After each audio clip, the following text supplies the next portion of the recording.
Talking your mic full volume? Yeah, full volume talking. 1, 2, check, check, check.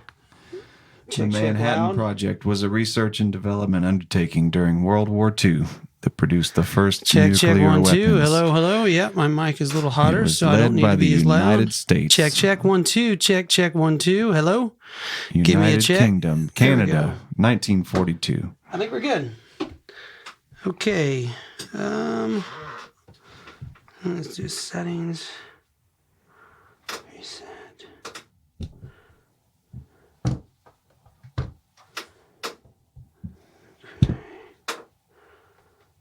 Let me see if I can roll this video.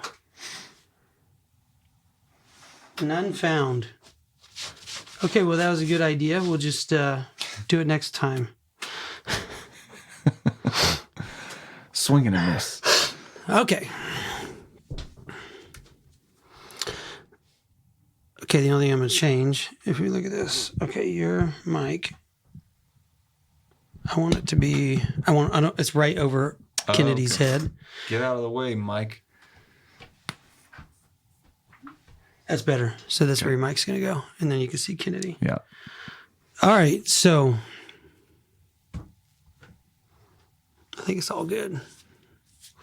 Pretty greasy from playing ball with my kid. Needs those little blue. Need Nick here to powder us. Blue wipes, yeah. He told me that, he goes, oh, your face looks way better. And I don't know if he was just saying that to make me feel good. He means it. He was so genuine in that moment that I was like, hey, thanks, man. I mean, all he does, especially once the camera's rolling, is all he's doing is just thinking about how can I make this look better? Yeah. And he really is. And so, and sometimes it's like stuff that you would never say to a person, but you'd walk up, and if you were to walk up to somebody and just go like, hey, how can I make you look better? You go, stop. You're really greasy over there. Your hair is you need to fix the back of your hair. Yeah. Like all the things you would never say. Right. But then if you're doing a movie or a commercial, you're like, yeah, you would do all this before you know. I was reading about a woman, she was in a movie with Elvis, one of his first movies, a long time ago. It was really interesting because she ended up becoming a nun. Mm-hmm. So she's like a big Hollywood star, and then she had this religious conversion, and I can't remember her name, but she's famous for that she was a famous Hollywood star, but she was also close with Elvis, and he was a perfect gentleman to her. She said she would talk about him, but she was talking about she had to do his first on-screen kiss. That was what was kind of famous about it, and Dolores Hart. Yeah, and it was incredibly awkward because they started to do the kiss, and then the director's like, cut! And she's thinking like, oh my gosh, what did I do wrong? Yeah. And then they're like, yeah, you're blushing, your ears are red, and get makeup over here. I mean, how awkward would that be that you're trying to, and they're like, powder you up with makeup so that you can not look like you're blushing. Right. And then it was funny because then they did the scene again. It's like, cut! And she thought it was her. And it was like, Elvis, you're blushing, get the makeup. And so they had to come in. But I just thought it was interesting like that. So that's what I mean by that. There's things that like you would never normally stop somebody and go like, stop kissing. Stop. Yeah, this doesn't look right. You have something in your teeth. You got a booger hanging. We need to... Next time you're spending time with your wife, just stop. Stop. There's something on your shoulder. Your Sorry, eyebrows little dandruff. Let me. They love that. Yeah, there's some dog hair on your shirt. Sorry.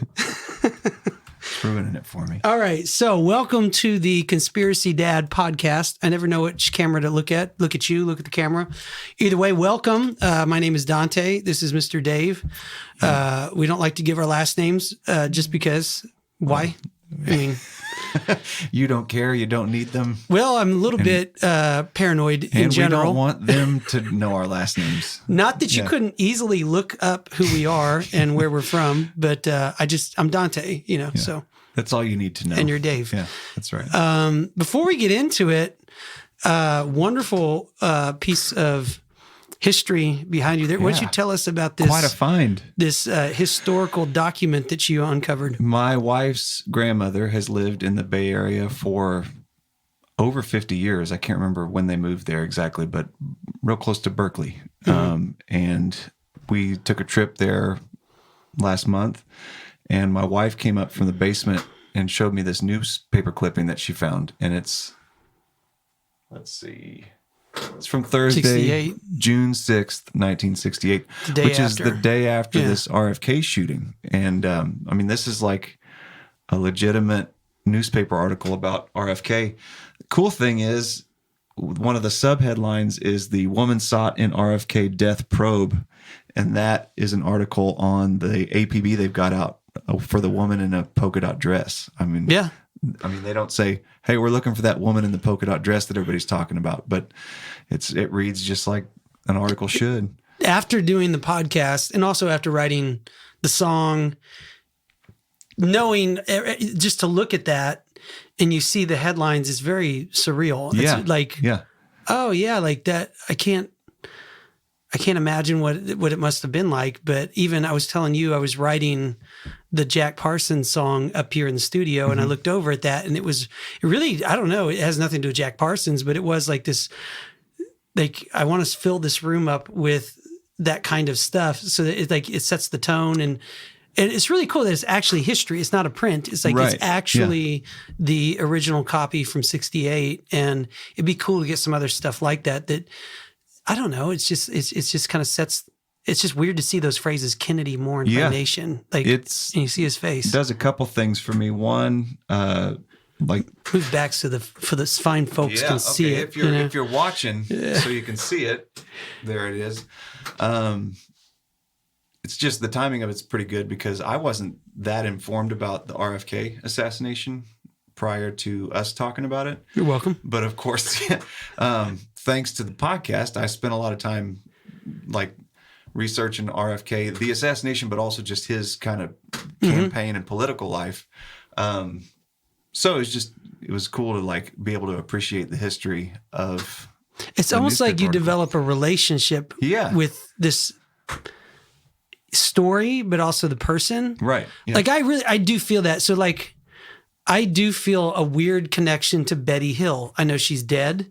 I know that I don't, you know what I mean? Like I never met her, but I feel like I did research so much about her and her life that I feel like, I don't know. I care about her. Even, you know what I mean? Get that. I feel I care about Robert Kennedy too, in the same way that I never met the guy, but I don't know. I feel like I've invested a lot into his story and his life, and it's become a part of me now. I think that's a valuable piece of what we're doing is gaining some empathy for some of these people. It's easy to poke fun at politicians, and it's easy to make cracks about people that say they were abducted by aliens.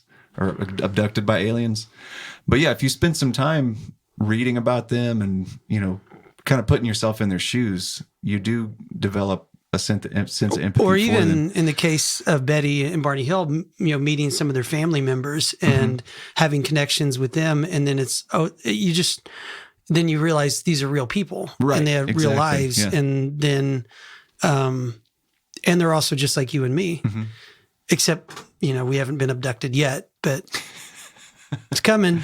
Yeah. I've lost time before. You have? Well, I mean, just partying. Like at a gig? So, yeah. I remember when you lost time. Yeah, was that on New Year's gigs. Eve back in 2010? It happens. I was talking to somebody else about that. That's what you got to tell people. If you go too hard in the paint, you just tell them you got abducted. Yeah. No, I had a buddy that was telling me, it's not an abduction story, but when we were talking about UFOs, and I asked him, and he said that he did have a missing time experience where before he didn't drink, he didn't do drugs, nothing. He was traveling somewhere and he thought he should have been there by a certain time. And then he got there and it was like hours had passed that he couldn't account for. And it was at night, you know, by himself. And then his buddy was there and, he says similar thing, and he's like, "Oh, I've had missing time experience too." And I said, "Well, what happened?" And he's like, "Well, it's just every time I party, I miss time." It's like, okay, well, that's different, you know. But anyway, today we're talking about nuclear weapons. Do you want to play the clip? Sure. Yeah. We got a clip from Jane, an intro.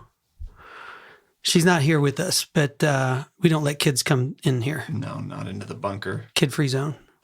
Conspiracy Dads presents Nukes Aren't Real. What are nukes? I don't think anyone could have delivered a better intro for this podcast than she did. She did a great job. Yeah. Conspiracy Dads presents Nukes Aren't Real. Don't be ridiculous. Oh, that's I used to. There's somebody I listened to who would talk about the moon landing being fake, and he would always just say, like, I just feel sorry for you if you think we landed on the moon. Like, I really feel sorry for you. It's like, if you think nukes are real, I kind of feel sorry for you. Like, that's cute, you know? Right. But this is one that we decided to do one that I'm not really invested in. I don't know a lot about it. It was one on my, peripheral, like I had heard of it and I've looked into it a few times, but it's a conspiracy theory that some people subscribe to, that nuclear weapons are in fact not real, that it is a hoax that was created to put fear in the minds of everyone to do what they tell you to do. And the interesting thing about it, and later in the podcast, maybe I'll talk more about like where I'm going with this, but is that you kind of start with it going, that's ridiculous. Like nuclear weapons aren't real. Like that's just silly, And then you look into some of the criticisms of it and you kind of go like, well, okay, that's strange, that we all just believe what the TV tells us and we don't, even there's like things that are pretty obviously like we don't offer much criticism or critical thinking. It's just kind of oh, okay, yeah, that's just nuclear weapons, and then you go, yeah, but the camera doesn't shake at all. Yeah, and then you go, well, how would you pull that off? Yeah, most of the when you see like a old news clip of some kind of crazy thing that happened live, there's always the cameraman gets pushed over. There's static, and you hear chaos. I'm a cameraman. Yeah. You're right. Keeping that camera steady is not an easy thing to do. I mean, many weeks we come into this room to get the podcast going, and it's just hard to get them powered up and going. And I mean, to have flawless video footage of all of these explosions and none of the cameras even shake. Yeah. That's pretty good. I mean, we have now in editing software for post-production image stabilization. So cameras back in the day, they didn't have any internal image stabilization. Now, certain cameras have camera stabilization, and then you can even have post-production that's really good. So I can have a shot where I'm moving like this, and I can put it, and it'll crop in and make that a smooth pan where you won't even notice that it was, wobbly. Not so much back in 1950. No. We didn't have... One of the shots in the video you sent me is, it's like they would have had to mount the camera to the top of a flagpole, and it's looking down on like a farmhouse to capture some of the destruction. Because we all know how sturdy flagpoles are. Well, that was just like you said. You sent me a text about what are we going to talk about, and you sent me 3 topics, all of which seemed like equally asinine. Do you remember what they were? It was nukes aren't real. Joan Rivers was killed by the Obamas. Yeah, and then I forget the last one now. I can look at it if you like, but it was another good one. But yeah, keep going. I'll look it up. Yeah, so I thought it was laughable. Both, equally laughable. You laughed out loud when you read it. Yeah, I LOL'd all over myself. And then I watched this video link you sent me, and it starts out with like, oh, yeah, well, we all, have our doubts about nuclear weapons. And I thought, oh, brother. And then not long into the video, the voice is showing this footage, and the voiceover says, well, it's awfully strange that this explosion happens and completely annihilates this farmhouse. But the camera, which is up above the house, doesn't seem to be moving at all. And you're right. Like flagpoles, you watch them and you can see them sway 1 to 2 feet just if there's a strong gust of wind. If we have an explosion equal to hundreds of tons of dynamite go off that takes out a whole house. I could just do like, you could tap, the tripod in here. If you're watching the video, stomp. you tomp that's going to shake enough that you notice it on the camera. Dropping an A-bomb. Or like when the earthquake happened like back in the late 80s, early 90s, the one that took out the Highway 80 bridge in San Francisco. There's footage of like newscasters, and you can see them visibly disturbed because, you know, the set is shaking, right? Yeah. Or it's like every cheesy Star Trek scene when the ship is, you know, it's just you shake the camera a little bit and everybody, but you feel like you're shaking. But so yeah, cameras shake. Cameras don't know if you've ever used a camera before. Stable. They don't. And keeping a camera stable, that's the first thing when you get into it. The first thing you'll come across is you go like, oh, okay, yeah, a lot of this footage looks suspicious. Surprisingly good. Now, well, it looks good, but that makes it suspicious. If you think about it critically, you think, okay, I don't know how they pulled that off. And I don't know if you have any videos in front of you that you like specifically want to reference, but you could look up quite a few like 1950s military released films about nuclear weapons, the dangers of it. Every city in America had nuclear fallout shelters. I know here in Tulsa, I know at one of the churches that we used to go to says, well, even my son, the school he goes to, it's the old high school, and it still says on the side, nuclear really? fallout shelter in the basement. Yeah. So I told him that's why we sent you there. In case the Russians bomb us, then you run to the basement as fast as you can. Put your hands over your neck too. And you have to survive because none of us are. So you have to live on for the rest of the species. You're the only one going to the school. So you're the chosen one. Yeah. It's a lot of pressure, but you know, kids today. Is he the oldest? Yeah. Oh, yeah. Falls on him. Yeah. Whether he likes it or not. I tell my oldest that all the time. Just yesterday, I was trying to get him to pick up dog poop. He refused, and he said, "Why doesn't Jane have to?" And I'm like, "You're the oldest. This is your job." And she's a girl. Yeah. There's just something about if there's a boy and a girl, and somebody has to pick up dog poop, the boy needs to pick it up. Yeah. I don't know why. Mm-hmm. Hope you're listening, Ben. So let's go a little bit into the history of nuclear weapons. Mm-hmm. Before we discredit them altogether. No, I'm just kidding. Completely. Before we dismantle the entire narrative. No, the Manhattan Project was, and I'm not an expert. Neither of us are experts. We're just dads talking about this stuff. Don't listen to anything that we say and take it that seriously. We're just guys talking about weird stuff. Don't cite us in a book report or. Yeah, you could if you wanted, but you got to get an F. It's not going to be a good grade. You do better to use Chat GPT for your book report. Totally. Yeah. Manhattan Project? Yeah, so I don't know a lot about it, except that I know that it was a massive military effort to develop nuclear weapons involving Einstein and Oppenheimer and all the names that you know related to that research. Yeah. What do you got? What do you got in the Wikipedia? That was a pretty good start during World War II. It's a project that the United States undertook. And you're right. Oppenheimer was, the physicist, the director, and then they brought in Einstein.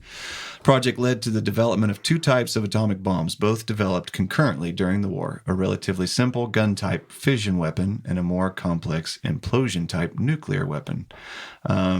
They're working with some of the explanation we listened to. They worked with uranium in an effort to produce plutonium. Let's see.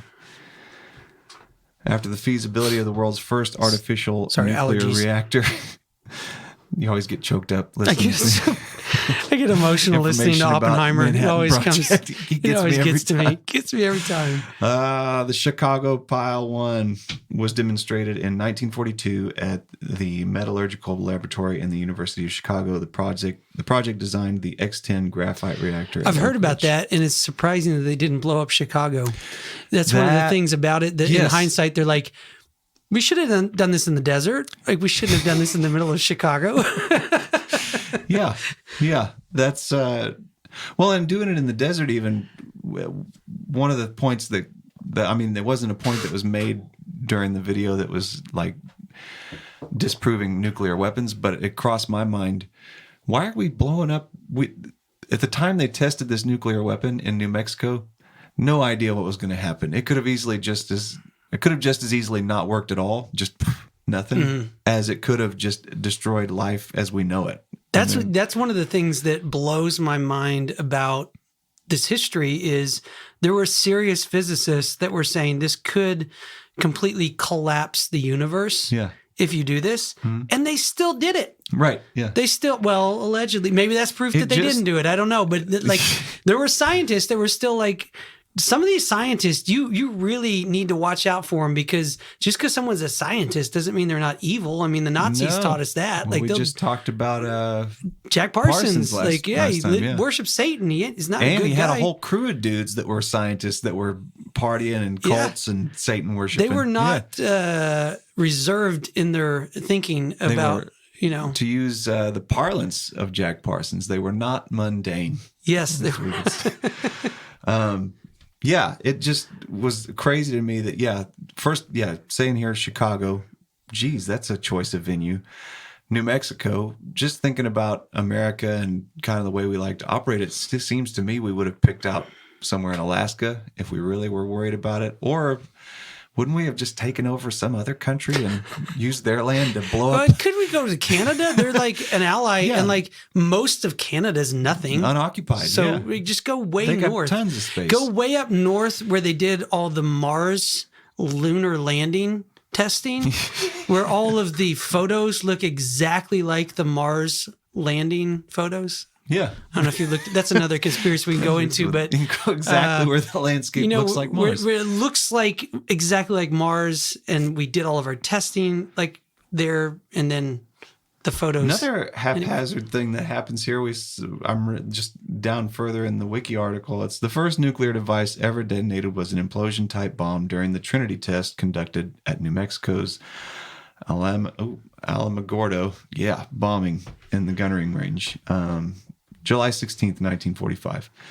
Little Boy and Fat Man bombs were used a month later in the atomic bombings of Hiroshima and Nagasaki, respectively, with Manhattan personnel serving as bomb assembly technicians and weaponeers on the attack aircraft. And I just think, like, geez, you guys, you tested it, and then 30 days later, you're deploying these weapons? Goodness, why even test them at all? Why not just test them on the Japanese? Right, if that's what they're for.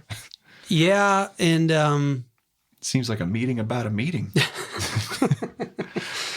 So I don't know what I was going to say, except the Japanese, like, that's a big. A lot of the people that buy into the conspiracy, they don't believe that we dropped bombs on Japan. I don't necessarily think that. Well, no, they don't think that we dropped nuclear bombs. Okay. They think that we planted, it was just a lot of dynamite, or it was firebombing the city, and they go through, and you can look at pictures of a lot of other cities like Tokyo that were firebombed, and it's like, well, it looks exactly like the nuclear, they look the same. Yeah. And even at the time, you can look up, I think some of the source of originally of the confusion, there's some military scientists at the time that they kind of thought it might be propaganda.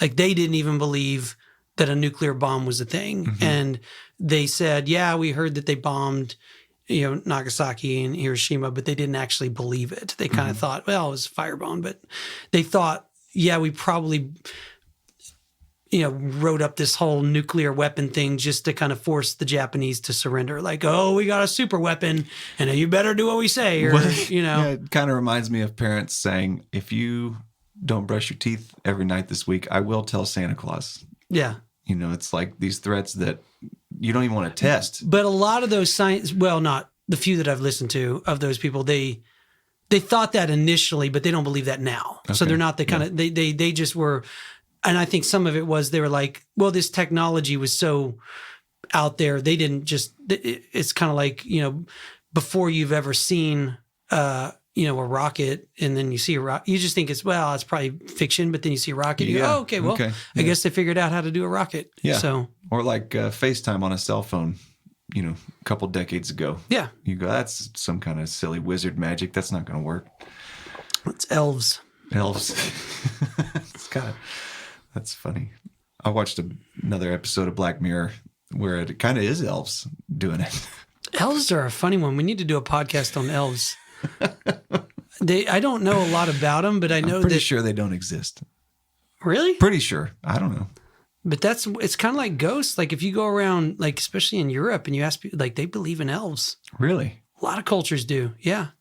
Yeah. Okay. And you're just I mean, discrediting their belief systems. Well, just I mean, out of hand. No. yesterday I'd never heard about this Obamas and Joan Rivers thing, so I realized that my mind can get changed quickly. If you hang out with me, yeah, I'll get you there. Nuclear weapons. The Manhattan Project was a huge endeavor. Hard to, one of the most fascinating things about that Manhattan Project was people always say, I use it as a pushback to conspiracy theories because people always, they say this thing like, okay, well, with 9/11 or with the moon landing, they go, you couldn't keep a secret. Like we couldn't keep a secret that big. Like you just couldn't do it. And then I always say, well, Manhattan Project, you had like thousands and thousands of people involved with this project and it didn't get out. Like people, we kept it secret. And so I think, yes, in a lot of ways, there's a lot of situations where big military government programs can't keep a secret. There's, leaks and whistleblowers everywhere. But we do have a history of, we can keep secrets. I mean, there's people that sign up to do certain difficult jobs in the military and they don't talk and they're not going to talk and there's nothing that you can do about it. And yes, there are other people on Twitter that talk all the time, but I've met some of these military people. They don't have Twitter accounts. They don't. They barely have a cell phone and they don't go around telling everybody what they did for the military. Yeah. It doesn't happen. Yeah, and one thing that's, crossed my mind since we started talking about some of these things is like, even when people do talk about it, they're not taken seriously oftentimes. Yeah. So, yeah, if somebody after, let's say it's kind of like, the pandemic is the most recent example of, certain things being said about it, being dismissed, and then being like, well, that might actually have some merit to it, right? Yeah, wasn't a wet market. So imagine, you're in the post World War II era, and every school you know of is doing bomb drills. All the kids are practicing hiding under their desks, and somebody pops up and goes, "Hey, man, these nukes are not even real. Actually, I mean, I worked at the plant. We never could get them to work. People would just think you were crazy, and so." I think that you get dismissed oftentimes, even if you are a whistleblower. Yeah. Well, and that kind of leads back to my point that I was going to get to next was, okay, so if you're going to poke holes into this theory, nukes aren't real. A lot of the videos look totally fake. I can agree with that. The videos look totally fake. That doesn't mean nukes aren't real. Right. It just means that we made videos to scare the hell out of people and we didn't actually... Turns out when we were testing the nukes, it's pretty damn hard to get a camera to sit still to actually get it on camera. So we made some fake videos. Yeah, like that. Right. That's actually that would be what I would say is like, yes, you're right. And if your job was capture a nuclear explosion on camera to scare everybody, it's hard to do. It's hard to get that. So if your job is, well, we still need to scare everybody, fake the videos, which might be what happened. Yeah. So I think it is true. I would say looking at a lot of the videos, they do look fake. I don't know what you think, but that doesn't mean that nukes aren't real, it's in my hard opinion. For me to say some of these videos, where it's a video of somebody critiquing an old video. Oh, well, look, I mean, don't you think that this is a little suspicious? Look at all the trees. They're all straight. That was one that I thought was funny. Like you said, straight trees. Like they look like they should be right next to a little miniature railroad or something. No human would arrange trees like this, except for maybe farmers that have been doing it for guys that are really centuries. Good at arranging trees. Exactly. It's their business. Arborists. Exactly. But sometimes I hear critiques of these videos and people are like, well, this is obviously a composite. And I'm like, for all I know, you know as much about video as me, which is nothing. Well, I'm curious to hear what you think about it. No, I will say that. Like looking at some videos, there are composite videos. Like that's kind of where we'll do another podcast about the moon landing, but that's a criticism of the moon landing stuff too, is that a lot of the videos clearly are composite videos that look like they were done in a studio. So what do you mean when you say composite? What does one mean when they say composite video? There's multiple layers going on in a video. Okay. And so like a green screen is a composite video where you have, your subject in one place and you have, a green screen behind you, and then you're going to overlay something completely different to make it look like you're in the desert. But there's also like old school ways of doing composite videos. But in these videos, some of it is like there are clouds. Like you have elements in the video that are obviously not being affected by the explosion, and other elements that are being affected by it. And back to the point of like, well, if a nuclear bomb is blowing an entire city away, you'd think it would move a cloud. You think like a cloud would also go out of the way. And I mean, I've not deeply analyzed a lot of the videos, but I have seen enough that, I would say the same thing about the lunar landing videos, that there's some that are, they definitely look like fake, but does that mean we didn't land on the moon? It's two different arguments. This is a little bit of behind the curtain, but when I was in radio, we did recorded live breaks, and it was just for that very reason, in case your equipment's not working. Were we not actually at the event? No. I've always thought that about the moon landing and about some of these other things is, what asset did America have that nobody else had? It's Hollywood. Yeah. We've always had Hollywood. Yeah. If you've watched British films or even, other cultures' films, they suck. Even today, they suck. British television is known for sucking. Like Black Mirror's pretty good. Is that a British program? Yeah. There's some, they've caught there's a lot of British people in it. I don't know. I bet it's not a British program. You're probably right. John Hamm was in the last Netflix. episode. It's Netflix. It's not British. It's American. You got me. Yeah. So, but if you watch even Doctor Who is probably like the best British program, best well-known. The production's terrible. Like you compare it to Hollywood, it's not anything like a Hollywood production, It's good writing. I still like Doctor Who. I'm not saying I don't, but you get what I'm saying? Like we had this asset all the way from like, the 1940s until now, where if you're an American agency, or if you're an American politician, you have this unique thing where we could make fake videos and photos of whatever we wanted to, and nobody else can. I mean, there's propaganda films out of China. There's propaganda films out of North Korea. They look fake. They don't look like they don't look like the stuff that we can make. And I think even if you go back to, I've always thought that about when people talk about the lunar landing. If you watch Space Odyssey, 2001: Space Odyssey, that came out like 4 years before we supposedly landed on the moon. Yeah. And it's like, it looks like he's in space. Like that is so well done. If you go and watch that now, if you've never seen it, we had that ability. Now, I'm not saying that we faked the lunar landings. I'm just saying that, if you're in a position of power and you're going, we need to really, maybe it's because the threat's real. Maybe there's nukes in Russia and there's nukes here. And it's like, we really need the American population to understand the danger of these nukes. Yeah. And then you go, well, we need videos that really hit that message. Yeah. It's definitely easier to fake that than it is to actually do it. That's would be my point. It's like, it's way easier to just stage it, control every aspect of it, make a really tight, solid production that you put out there, put it in the theaters, everyone watches it before the movie, and they go, oh my God, we need to deal with this situation. Yeah. I don't know why. If I was in charge, that's what I would do. I've always said that. If I was JFK, I would fake the lunar landings in a heartbeat. If you told me that there's like a 50% chance of failure, I'd say fake it. Even if you said there's an 80% chance of success, I'd still say fake it. Just because, well, my end goal is to bankrupt the Soviet Union. I don't care. Yeah. You know what I mean? Like I'm not, it's great. We landed on the moon. More than that, I don't want the U.S. to have guys die on the moon, Sure. And until maybe we got to that point where eventually said, look, we're pretty confident we can get on the moon. But that's another podcast we can get into. Pretty confident we can make nukes. A lot harder to catch it on camera, I think. But it's just one more element of complexity when you could just hedge your bets and go ahead and pre-tape it. And I don't see what's wrong with that. No, I think I like landing on the position of, hey, I'm not saying that we didn't get on the moon. I'm just saying that the documentation of us getting on the moon, those photos are obviously fake. It's made up. That's all. The comment that was made and something I was looking into with the nukes are fake thing is like, well, the objective is to get the rest of the world to believe we have nukes.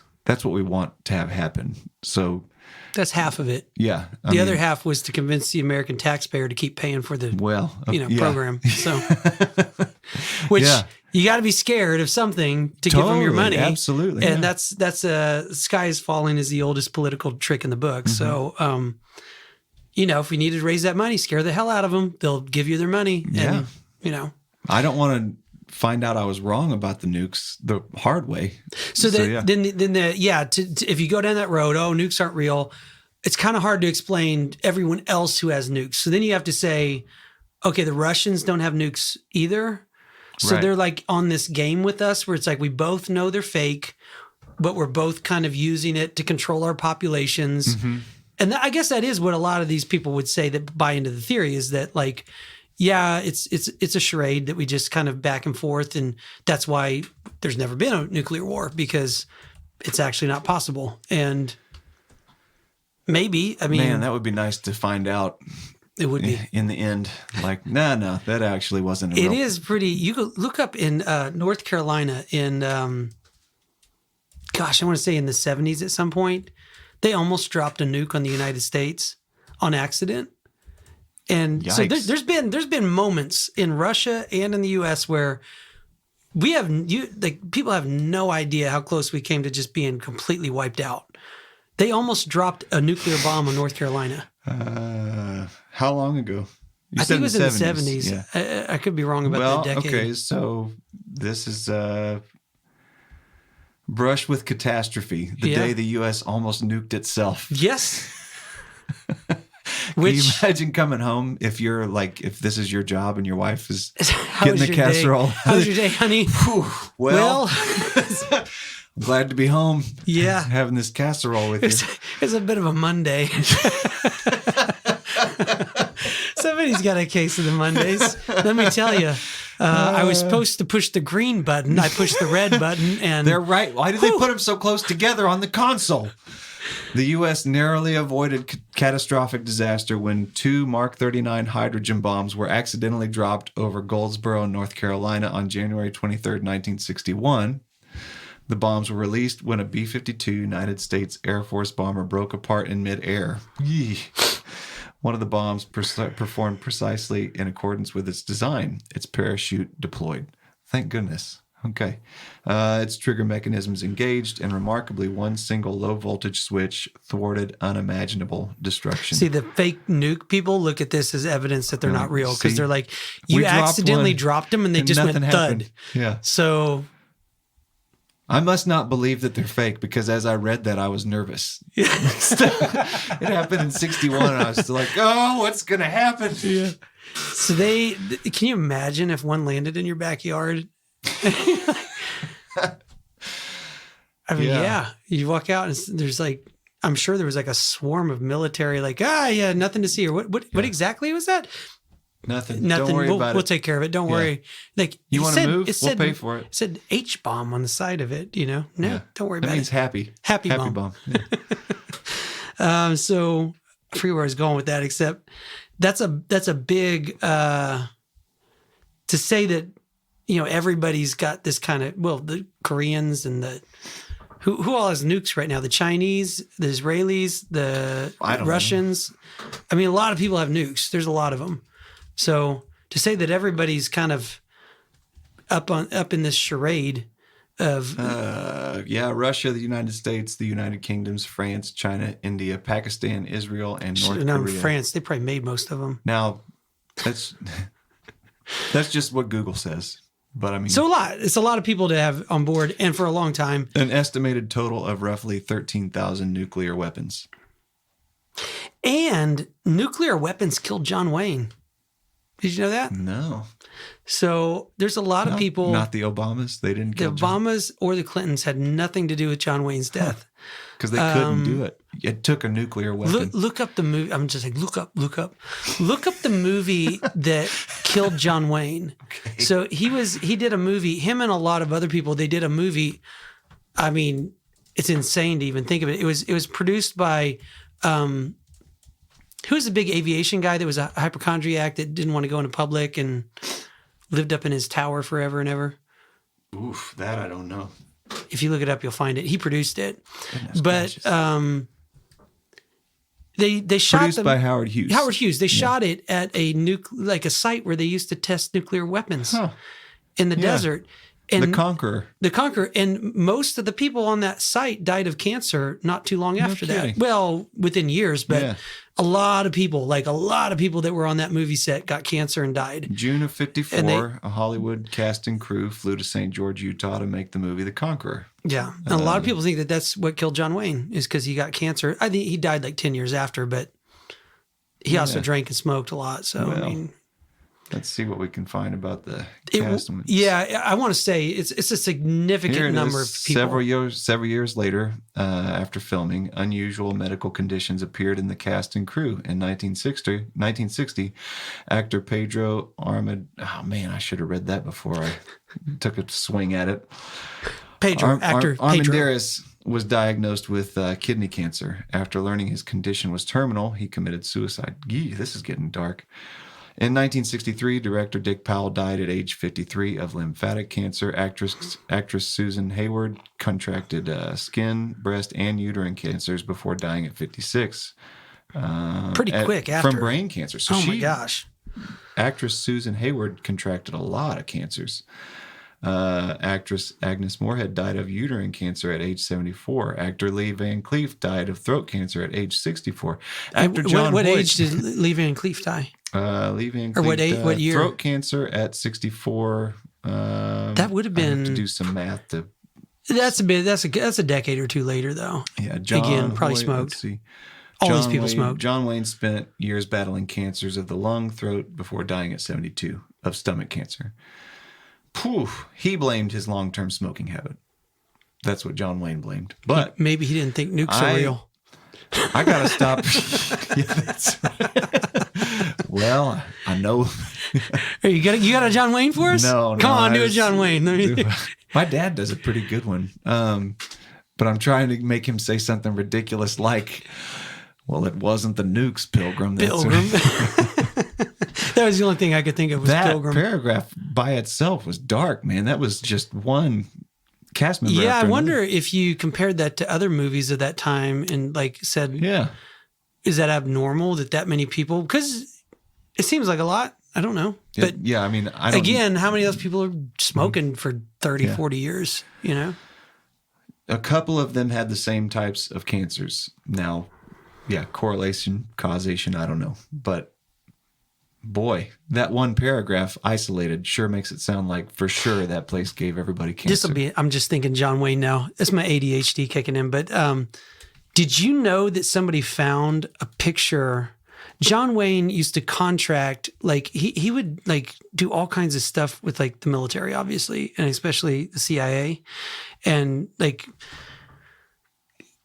not contract, but like consult. So like they're making films and like he's always consulting with different military people. There's a picture that somebody found. You look up. There's a picture of John Wayne, and standing in the background, he's like meeting with a bunch of Marines back in the day. Standing behind him, Lee Harvey Oswald. You can look it up. Somebody found it years later, and it's like when Lee Harvey Oswald was in the military, in the Marines, and John Wayne's standing there talking to somebody, and he's standing in the background behind him. And you just think like, this guy, Lee Harvey Oswald, just a Joe, some Joe schmo that's it. That's it. Is there a way to get it to where the camera can see it? Or Hold is it it up. one of those? Hold it up. There you go. Whoop. Yeah, it's going to switch in a nuts. second. Hold on.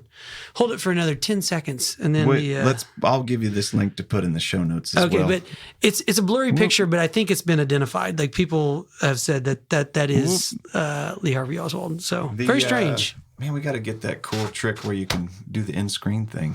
I think we can do it. It just has to happen from the iPad. And I don't know how to do that. I could barely get this thing to turn on. Now, this is a hard picture to make out. There's better ones. There are better like- versions of it. Cool. But I'm just saying, isn't that a strange thing that you like lone gunman, obscure communist, weird, whatever. And then, man, you dig into the story. It's like he's not a nobody. He was working for the CIA. He was dug in like a tick. And, the idea, he's even standing in a picture with John Wayne. I mean, how many guys have had a picture with John Wayne? You know, not a lot. I mean, Well, a lot, but not a lot of guys that killed the president too. How many guys that have killed a president have had a picture taken with John Wayne? That's an exceptionally low number of people. It's a low number. It's one.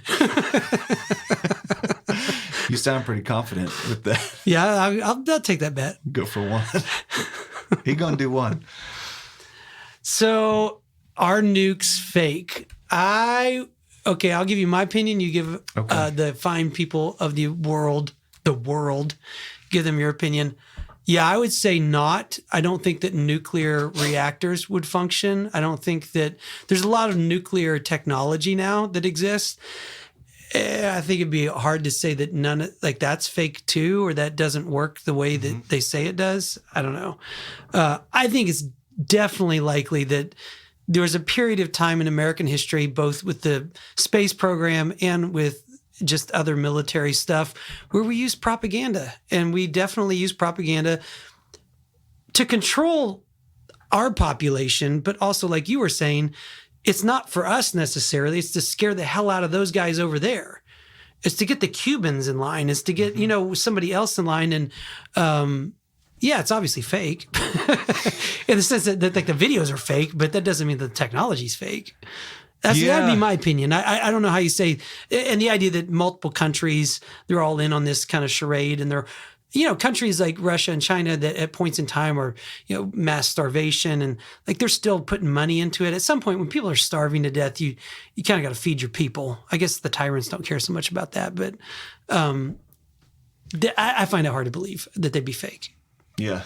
This is one I stamp no on. All right. It's a pretty good take, and also a good way to let people know you're not totally nuts. I didn't look into it a ton, but I think that it's pretty reasonable to go, well, it wouldn't be crazy for them to make it look like they have it. You think about a good poker player, he may have a good hand, but he also would be a good bluffer. And like whatever strategy you need to win that hand of cards, right? I heard one comment that like all of these world powers are like WWE characters. They're all in on this together. And I thought, I don't know if I'd go so far as to say that, but I would say that it rings true to me that they would bluff on each other. And you want the other guy to think that you are willing to push the button, to make him think you're crazy, to make him think you have the willingness to do whatever it takes. But it is kind of a miracle that there hasn't been a nuclear war. That was one of the points that I was like, well, actually, it is surprising we haven't blown ourselves up. Given the number of weapons, well, we didn't even talk about, this could be another conspiracy podcast, but lots of reports that came out recently in Congress, they had a lot of former nuclear facility operators come forward to Congress and testify about UFOs shutting off nuclear facilities, turning on and off. Yeah. So there's a lot of guys, by a lot, I don't know, probably a handful, that have worked at nuclear facilities and recently come forward and said, I think there were incidents in the 70s and the 80s and the 90s that they were doing their job, waiting to, push the button if they need to. And they had UFOs appearing over their facilities and messing with their equipment.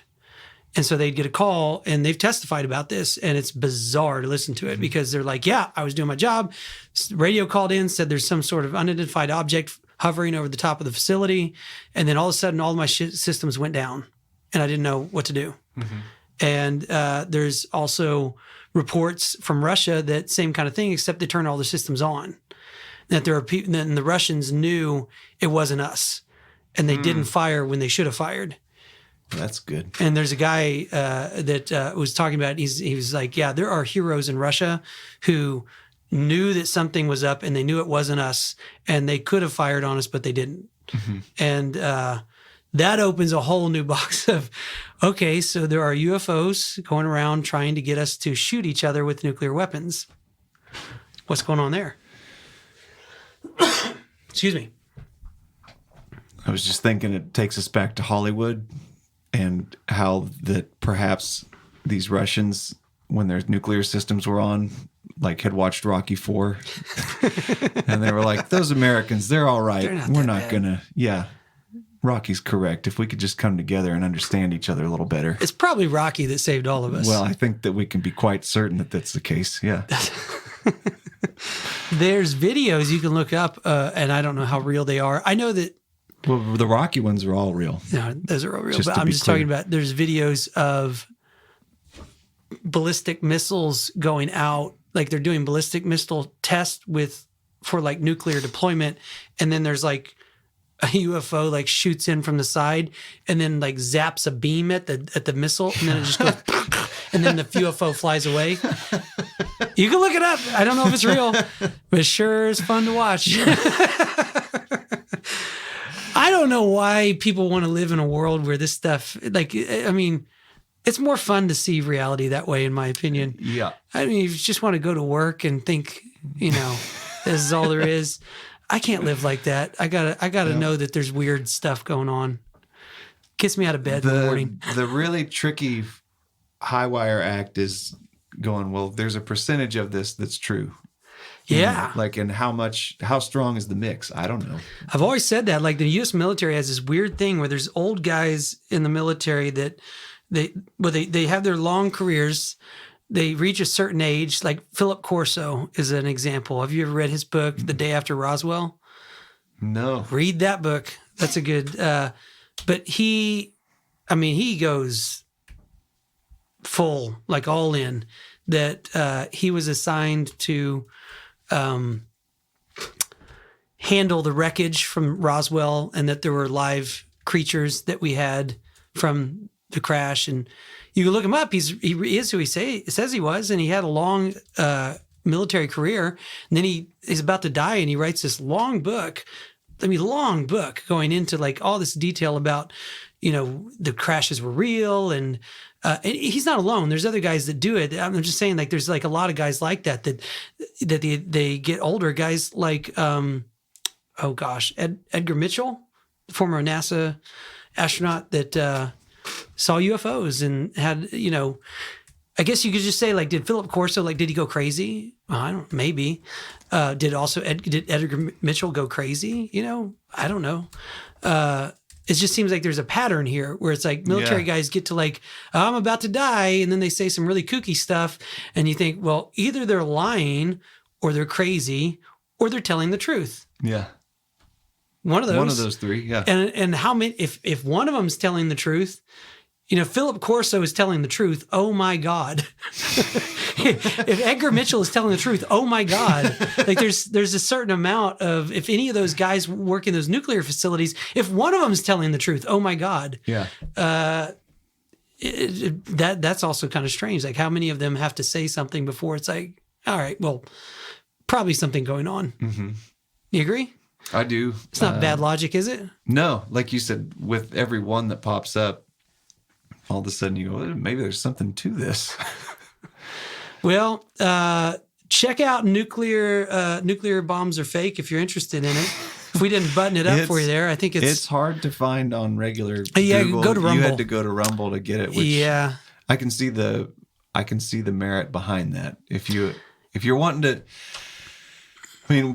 if you're wanting to get some real takes on it, to see what real conspiracy theorists think, then yeah, you've got to go to Rumble, because if you Google it, the first few things are going to be very dismissive. You got to go there for Joan Rivers too.